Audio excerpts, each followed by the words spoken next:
সৃষ্টিকর্তার উপর ভরসা রাখো, সত্য কখনো চাপা থাকে না। কালামের দোকানে রঙিন আলো জ্বলছে, তার দোকানে অনেক ভিড়। অন্যদিকে আব্দুলের দোকানটি একদম সাদামাটা, দু একজন পুরনো মানুষ ছাড়া কেউ নেই। মালিক, মেলা তো আমরাই দখল করে নিলাম। আব্দুলের দোকানের দিকে তো কুকুরও যাচ্ছে না।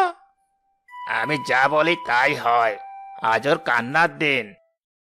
হঠাৎ মেলার ভিড়ের মধ্যে সে ফুড ব্লগার হাসান আসে। আরে, আব্দুল চাচা যে, আপনি এখানে? আমি তো আপনার কথাই ভাবছিলাম। আপনার সোনার ফুচকা খাওয়ার জন্য আবার চলে এলাম। আসুন বাবা, কিন্তু আমার ফুসকা সেই স্বাদ আর নেই। কেন চাচা, কি হয়েছে? আব্দুল তাকে সব খুলে বলে। কি? এত বড় অন্যায়! দাঁড়ান, আমি আর একটা ভিত করছি।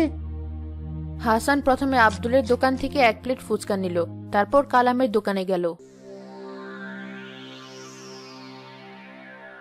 ভাই, আমাকে এক প্লেট ফুচকা দিন তো। আপনাদের দোকানের তো খুব নামডাক শুনছি। আরে, আপনি তো সেই ব্লগার। আসুন আসুন, আমাদের ফুচকা খেয়ে দেখুন। সারা গ্রামের লোক এখন আমাদের ফুচকার ভক্ত।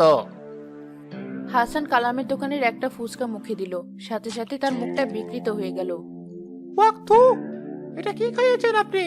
এর মধ্যে তো পচা আলুর গন্ধ, আর টকটা তো পুরোটাই কেমিক্যাল দিয়ে বানানো। আপনারা মানুষের জীবন নিয়ে খেলা করছেন। এ কি বলছেন আপনি? সবাই তো খুব প্রশংসা করছে।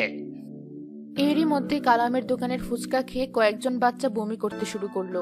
মেলায় হইচই পড়ে গেল। আমার ছেলের কি হলো? এই দোকানের ফুসকা খেয়ে তো